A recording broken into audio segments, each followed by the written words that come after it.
Барлықтарыңызға сәлем, менің каналыма қош келдіңіздер. Бүгін сіздермен осындай үлпілдек, мақтадек, жұмсақ, нәзік осындай булочкалардың рецептімен бөлісемін. Видеоның соңына дейін өткізбей қараңыздар. Себебі арасында айтылатын құпия рецепттерді естпей көрмей қалуларыңыз мүмкін. Осындай қараңыздар, базардың булочкаларының ешқандай кемшілігі жоқ. Ең бастысы бір жасағаннан ұқсап шығатын рецепттердің бірі. Міндетті түрде жасап көріңіздер. Ауызда еритін нәп-нәзік булочка дайындайтын боламыз. Менің каналыма ең алдымен тіркеліп, подписация жасап, қоңыраушаны басып қойды ұмытпаңыздар. Алдағы уақытта сіздермен өте оңай рецепттермен бөлісетін боламын. Ең алдымен ыдысымызға жылы сүтті құямыз. Сосын оған бір шай қасық тұз қосамыз. Осының барлығын өлшемдерін мен описанияға жазып қалдырамын. Міндетті түрде қарап алыңыздар. Сосын 6 шай қасық шекер қостым. Шекері тәттілеу болған қаласаңыздар, бір 8-10 шай қасықта шекер қосыңыздар. Енді осыған 2 ас қасықта пісте май қосамыз, 2 жұмыртқа саламыз. Осыны жақсылап венчикпен араластырып аламыз.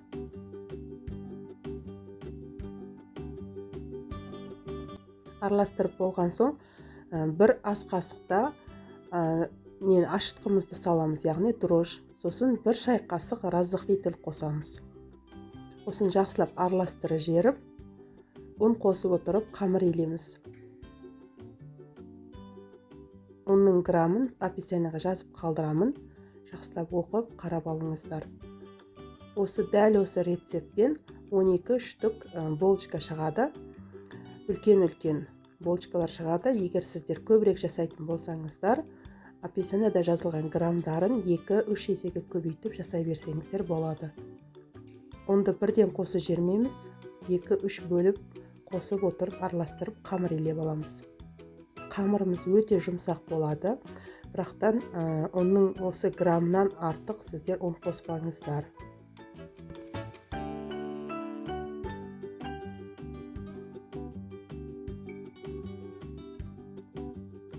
Қамырды қараңыздар, осындай қолға жабысатын қамыр болады, бірақтан ұн қоспаймыз. Енді осыған бөлме температурасында тұрған сары майды қосып жібереміз да, жақсылап араластырып аламыз. Сары майдың мөлшері 50 грамм сары май. Осы сары май қосқандықтан енді қолымызға жабыспайтын болады қамырымыз. Сол кезде жақсылап қамырымыз айналдырып жұмыс жасап аламыз.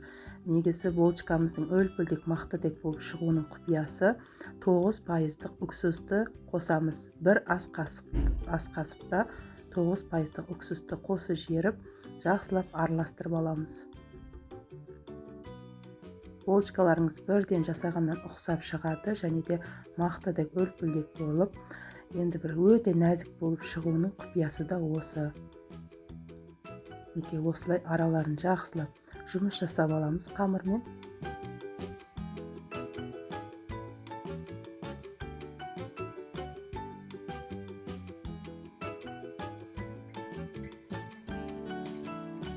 Қолдарыңызға қамыр қаншалықты жабысса да ешқандай ұн қоспаймыз. Қараңыздар, ұнды мен осында 200 грамдық стаканмен 5 стакан ұн қолдандым. Ең бастысы, булочкаларыңыз жұмсақ болып шықсын десеңіздер, артық ұн қолданбаңыздар. Енді осыны ашытуға қалдырамыз. Міне қараңыздар, 1 сағат қоямыз, 1 сағатта осындай болып ашып шықты. Осындай болып ашып шығады 1 сағаттың ішінде. Енді осыны мен таразбен грамдап өлшеп шыққан жоқпын. Өзім көз мөлшерімен, қолмен бірді етіп бөліктерге бөліп алдым. Сол кезде бір 12 штук булочка болып шықты. Мінекей, дәл осындай қолмен, көз мөлшерімен барлығын формаға келтіріп аламыз. Бірден пісіретін листке салған дұрыс, астына пергамент қағазын төсеп.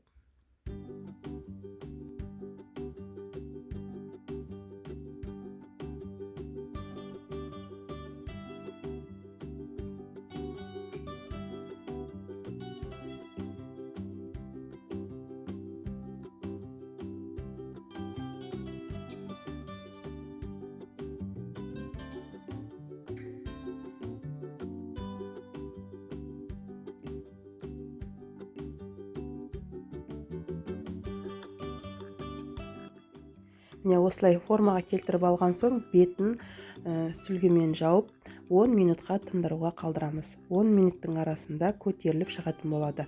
Енді оған дейін біз бетіне жағатын жұмыртқа дайындаймыз. Бір жұмыртқаның сарысына 2 ас қасықта сүт қосып жақсылап араластырамыз. Жұмыртқаның сарысын өзін ғана жағуға болмайды, себебі қатты қарайып күйіп кетуі мүмкін. Енді бана қараңыздар, булочкамыздың көлемі көтеріліп, осылай ісініп шықты. 10 минуттың ішінде осыған енді жұмыртқа қосылған, сүт қосылған немізді қоспамызды жақсылап жағып шығамыз да, бетіне қаласаңыздар күнжіт, мак жағып сеуіп шықсаңыздар болады. Мен тек қана макты ғана қолдандым. Дайын болған булочкаларымызды 180 градуста ең алдымен 15 минутқа пісіреміз. Сосын 160 градусқа қойып, тағы да 10-15 минутқа пісіріп аламыз. Міндетті түрде дәл осылай айтқандай пісіріп алыңыздар. Сол кезде булочкаларыңыз қатып қалмайды, дәл осындай мақтыдек үлпілдек болып, өте нәзік болып шығады. Міндетті түрде жасап көріңіздер. Мен дәл осы рецепті жасаған кезде бір жасағаннан маған ұқсап шыққан, сіздерге де ұқсап шығады. Кейіннен дәл осы рецептпен жасайтын боласыздар. Өте нәзік, өте бір аузда еритін сондай бір керемет булочкалар болып шығады. Қазір сіздерге арасын бөліп көрсетейін. Неге осындай үлпілдек болып өте нәзік булочкалардың бірі.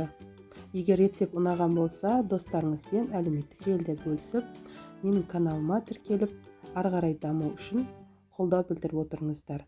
Сіздер қандай рецептпен дайындайсыздар, комментарияға жазыңыздар, мүмкін сіздердің рецепттеріңіз қызық шығар. Міне дәл осылай болып шықты. Ас болсын, келесі рецепттерде кездескенше аман сау болыңыздар.